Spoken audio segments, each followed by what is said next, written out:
watching the Sports Network, Canada's major league leader in baseball coverage. For Cito Gaston, Saturday's 2 losses to the Red Sox were classic examples of missed opportunities. It started in the 9th inning of Game 1, the Jays trailing 8-7 with 2 on. Popped up, and this should do it. It's on the infield to the third baseman, Naring. In Game 2, a similar scenario. The Jays trailing 5-3 in the 7th. The bases loaded for Robert Perez. Back to the mound. Garces will come home for 1, down to first. Double play. Toronto cuts the lead to 5-4 in the 8th, but the bases loaded for John Olerud. He threw it over, and Olerud popped it up. In foul ground is Naring to make the catch. Trailing 8-4 in the 9th, the Jays loaded the bases again, but they failed to cash in. In all, Toronto stranded 26 runners in the 2 losses. Today, Cito and the Jays will have to cash in on those opportunities to avoid the sweep.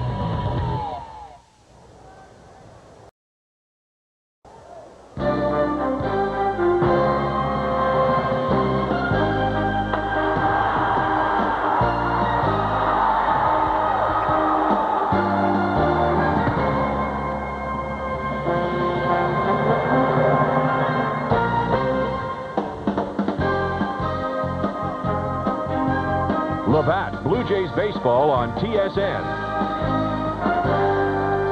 Today, the Blue Jays and the Red Sox live from Fenway Park. Hello again, everybody, and welcome to TSN Baseball Control. It has been a wild series for the Toronto Blue Jays and the Boston Red Sox. Just to give you an example, the Jays have seen every member of the Boston pitching staff in this series, save for 2. Roger Clemens and Tim Wakefield. They will get a look at Tim Wakefield today. Pat Henkin will start for the Toronto Blue Jays. The Jays trying to avoid the sweep in this one. They'll have to cash in on missed opportunities. Those are the 2 watchwords. With their thoughts on today's game and the series, let's say hello to Dan Shulman and Buck Martinez. It was a nasty Saturday in Boston, both weather-wise and on the field for the Blue Jays. They lost a couple of games, and especially in Game 2, Buck, they had a week's worth of chances out there, but couldn't cash them in. Dan, in this situation, in Fenway Park, whenever you get chances to score, you have to take advantage of them because you never know what the Boston Red Sox are going to do. Yesterday in the ballgame, the Blue Jays had at least 2 runners on every single inning, yet could only score 4. Here, Rich Garces gets Robert Perez to hit into a 1-2-3 double play. Another great opportunity by the wayside for the Blue Jays. More bad news came late in the game when Alex Gonzalez, who at the time had played every inning of every game for the Blue Jays this year, was hit on the right wrist. Well, last night it wasn't thought to be serious, but it's a serious situation now. Stan Belinda hit Alex Gonzalez in the 9th inning right on the right wrist. After the ball game, they decided it didn't need an X-ray. Well, today he came out here to take batting practice, tried to hit some soft toss, and couldn't do it. Now Alex is going to go get some X-rays, and they're very concerned that there might be something more serious in that right wrist. He's out of the lineup today. Felipe Crespo is in, hitting 9th, playing 2nd. Domingo Cedeno moves to short. We told you yesterday Marty Jansen's been called up. He's in the bullpen. Tilson Brito has been sent down. He'll play 3rd base in the meantime for the Syracuse Chiefs. The starters today for the Blue Jays, it is Pat Henkin looking for his 4th win, and the knuckleballer Tim Wakefield gets the call for Kevin Kennedy's Sox. Labatt Blue Jays baseball on TSN is brought to you by Labatt Blue, a true Canadian lager.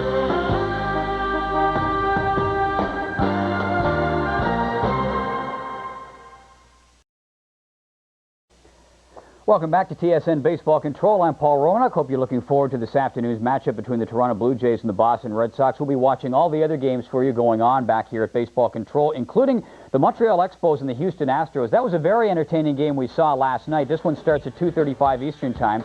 Jeff Fassero is on the mound for Montreal against Doug Brocail. Now, Fassero is an interesting story. He has not won a game since April the 7th, and that's a bit of a surprise when you consider how well the Montreal Expos have been playing this year. And again, you look at the dynamite offensive support that Fassero has received, and you wonder if maybe this is the game where he'll turn things around. Hopefully the Jays will do the same. Let's take you to Fenway. Here again, Dan Shulman and Buck Martinez.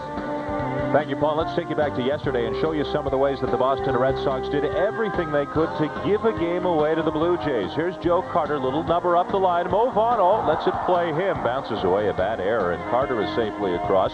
The net spray gets a fly ball. Troy O'Leary is going to play it off the wall. The only problem is It didn't play off the wall. It bounced on the track. Alex Cole had to come over from center to help out. And the Red Sox got some help from the Blue Jays in turn as well. Here's Joe Carter calling off Alex Gonzalez, then dropping the ball. Frustrating day for Cito Gaston and the Blue Jays. Well, it's very disappointing, Buck. Of course, you know, as I said, as I tell my players all the time, is we have to put that behind us. It's a new day today, so we'll come out and see if we can't win the game today. But it was real tough yesterday. We did come back in that suspended game, and we were so close to winning that game. And a couple of base hits in the second game, we would have won both. We would have won that game too.